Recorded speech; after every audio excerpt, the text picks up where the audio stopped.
आज आपण एकदम खुसखुशीत मस्त चवीच्या गूळ घालून गोड पुऱ्या करणार आहोत.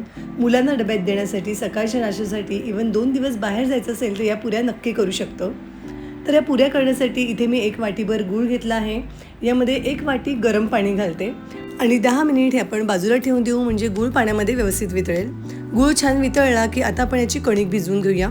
एका मोठ्या भांड्यामध्ये त्याच वाटीने मोजून 2 कप गव्हाचं पीठ घेतलं आहे. चवीपुरतं मीठ, पाव वाटी रवा यामध्ये घातला आहे. पाव चमचा वेलची जायफळ पूड घातली आहे आणि पोह्याच्या चमच्याने मोजून 2 चमचे कडकडीत गरम केलेलं तेल यामध्ये घातलं आहे. गरम आहे म्हणून सुरुवातीला चमच्याने आणि मग हाताने तेल संपूर्ण पिठाला व्यवस्थित लावून घेतलं आहे. पिठाची अशी मूठ वळली गेली की समजायचं तेलाचं प्रमाण अगदी बरोबर आहे. आता यामध्ये आपण केलेलं गुळाचं पाणी घालूया. हळूहळू पाणी घालून संपूर्ण पिठामध्ये मिक्स करून घेते. या गुळाच्या पाण्यात बसेल इतकं पीठ आपल्याला यामध्ये घालायचं आहे. सुरुवातीला मी 2 वाट्या पीठ घेतलं आहे, पण लागेल तसं अजून पीठ यामध्ये मी ॲड करीन. मला हे थोडं सैल वाटतं आहे, त्यामुळे अजून मी इथे 1 वाटीभर पीठ घेतलं आहे. जसं लागेल तसं थोडं थोडं पीठ मी यामध्ये घालते आणि पीठ मळून घेते. तर बरंच हे सैल होतं, त्यामुळे 1 वाटीभर पूर्ण पीठ मी यामध्ये घातलं आहे आणि याचा असा थोडा घट्टसर गोळा भिजवून घेतला आहे. 1 चमचाभर तेल लावलं, थोडं मळून घेऊ आणि 15 मिनिट हे आपण बाजूला ठेवून देऊ, म्हणजे पीठ छान मुरेल.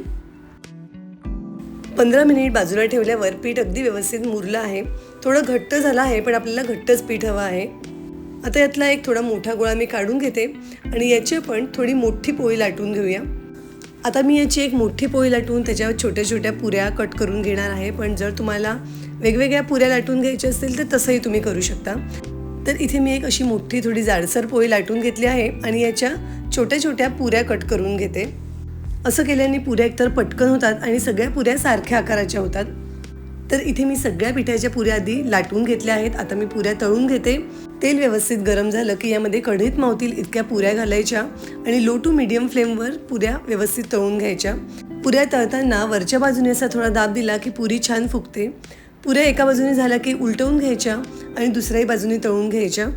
गॅसची फ्लेम खूप मोठी करायची नाही, कारण गुळाच्या पुऱ्या आहेत, पटकन लाल होतात. पुऱ्यांना साधारण असा रंग आला की पुऱ्या काढून घ्यायच्या, कारण यांची कुकिंग प्रोसेस चालू असते आणि मग पुऱ्या बाहेर काढल्यावर अजून लाल होतात.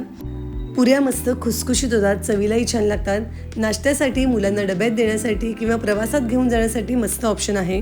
व्हिडिओ कसा वाटला हे कमेंटमध्ये नक्की सांगा. आवडला असेल तर लाईक करा आणि अशा छान छान रेसिपीसाठी फॉलोही करा.